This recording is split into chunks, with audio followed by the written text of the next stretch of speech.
السلام علیکم جی۔ جیسا کہ آپ جانتے ہیں کہ ابھی پاکستان میں مارکہ حق کا جشن منایا گیا۔ بہت اچھی بات ہے، بہت شاندار بات ہے۔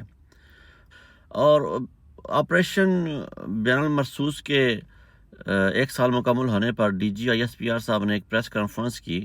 اور اس میں جہاں اپنی کامیابیاں گنوائیں وہاں پہ آخر میں اینڈ میں وہ کہہ گئے کہ ہمارا سیاست سے کوئی تعلق نہیں ہے۔ تو میں نے سوچا کیوں نہ ایک سیریز بنائی جائے کہ پاکستان جب مارز وجود میں آیا، قائد اعظم محمد علی جناح نے 1 سال 28 دن جو حکمرانی کی، اس میں ان کی کیا مصروفیات رہیں، اور قائد اعظم محمد علی جناح کے بعد لیاقت علی خان اور نظام الدین کو کیا مسائل درپیش رہے، وہ کون سی طاقتیں تھیں جو انہیں روکتی رہیں، وہ کون سے محرکات تھے جو انہیں حکومت کرنے سے روکتے رہے، وہ کون سے محرکات تھے اور کون سی وہ طاقتیں تھیں جنہیں جمہوری نظام پسند نہیں تھا۔ کیوں قائد اعظم کو اپنی زندگی میں 1 سال اور 28 دن کی اقتدار میں متعدد بار کہنا پڑا کہ فوج پاکستان کا ایک ذیلی ادارہ ہے اور پاکستان کی افواج جو ہیں وہ ماتحت ہیں۔ بدقسمتی سے ہماری 1947 میں مارز وجود میں آنے کے بعد، ملک بننے کے بعد، جہاں بے شمار مسائل کا سامنا تھا ملک کو، وہیں پہ ہمیں انڈیا کی طرف سے جارحیت کا سامنا کرنا پڑا اور کشمیر پہ ایک بہت بڑی جنگ ہوگی۔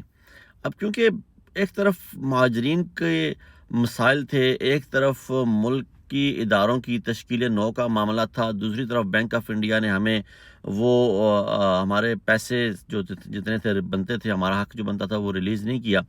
تو حکومت چلانے میں مشکلات درپیش تھیں۔ تو وہیں پہ جب انڈیا نے جارحیت کی اور اس جارحیت کے مقابلے میں ہمارا کافی نقصان ہوا، لیکن جہاں پہ باقی نقصانات ہوئے وہاں پہ ایک بہت بڑا جو نقصان یہ تھا کہ ایک ادارہ جو تھا، جو ملک کی حفاظت کی ذمہ جس کے سر تھا، وہ ملک کا سربراہ بن بیٹھا، اور وہ ایسی لت لگی انہیں کہ وہ آج تک وہ اپنی اس خصلت سے پیچھے نہیں ہٹ رہے، وہ بیرکوں میں واپس جانے کے لیے تیار نہیں ہیں۔ وہ چاہے ایوب خان ہو، یا ہو مشرف ہو، ضیاء الحق ہو، قمر جاوید باجوہ ہو یا عاصم منیر ہو، ان کی اب مرضی نہیں ہے کہ واپس یہ اقتدار جو ہے وہ سیاسی پارٹیوں کے سپرد کر دیں۔ لیاقت علی خان، قائد اعظم محمد علی جناح کو جب وہ زیادہ بیمار ہوئے تو کوئٹہ لے جایا گیا، اور کوئٹہ کے سحرام ہے جس طرح ان کی وہ جو ایمبولینس تھی اس کا جو پیٹرول ختم ہو جانا، اور پھر وہاں اس گرمی میں قائد اعظم محمد علی جناح کا مر جانا، شہید ہو جانا،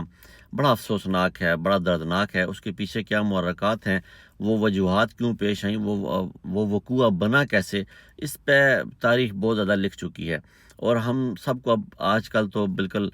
واضح طور پر پتہ ہے کہ وہ کیا ہوا تھا۔ اسی طرح لیاقت علی خان جو ہیں ان کو شہید کر دیا گیا، ان کو سر عام لیاقت باغ میں راولپنڈی میں گولی مار دی گئی، اور لیاقت علی خان بھی کیونکہ قائد اعظم کے ساتھی تھے،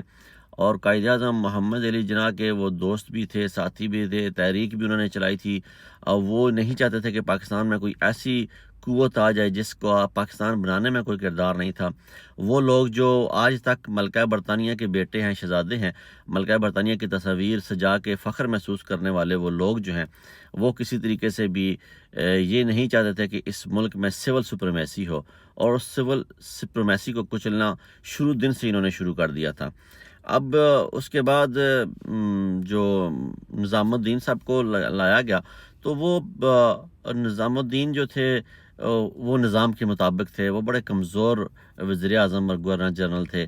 وہ جیسے انہیں کہا جاتا تھا ویسے کرتے تھے۔ انہیں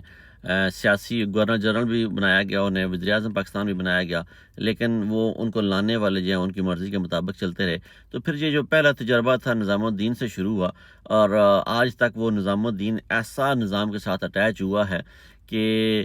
ہر مہینے 2 مہینے بعد آ کے نظام الدین کو یہ بتانا پڑتا ہے کہ میں نظام نہیں چلا رہا، لیکن در حقیقت نظام وہی چلا رہا ہوتا ہے۔ اور یہ جو کہانی ہے، انشاءاللہ آج کا جو ہم نے سلسلہ شروع کیا ہے، میں کوشش کروں گا کہ قائد اعظم محمد علی جناح سے لے کر جو آج کے موجودہ وزیر اعظم شہباز شریف ہیں، یہ ساری سٹوری جو ہے اپنے پاکستانی نوجوانوں کو سنائی جائے، اور انہیں بتایا جائے کہ کیا کیا کس کس وقت کیسے کیسے ہوا، تاکہ ایک جو شکل ہے جمہوریہ پاکستان کی، وہ ہمارے بچوں کے ذہن میں بیٹھ جائے، اور کل جب انہیں کوئی کہے کہ ہمارا سیاست سے کوئی تعلق نہیں ہے، تو کم از کم وہ یہ سمجھ سکتے ہوں کہ سیاست سے کوئی تعلق نہیں ہے، اور کیسے نہیں اور کیوں نہیں ہے، اس کی وجوہات کیا ہیں، اور اگر تعلق تھا تو وہ کیسا تھا اور کیوں تھا۔ میں یہ سمجھتا ہوں کہ آج کل کے اس دور میں بہت ضروری یہ چیز ہے، اور ہمارے نوجوان کو پتہ ہونی چاہیے۔ بہت شکریہ۔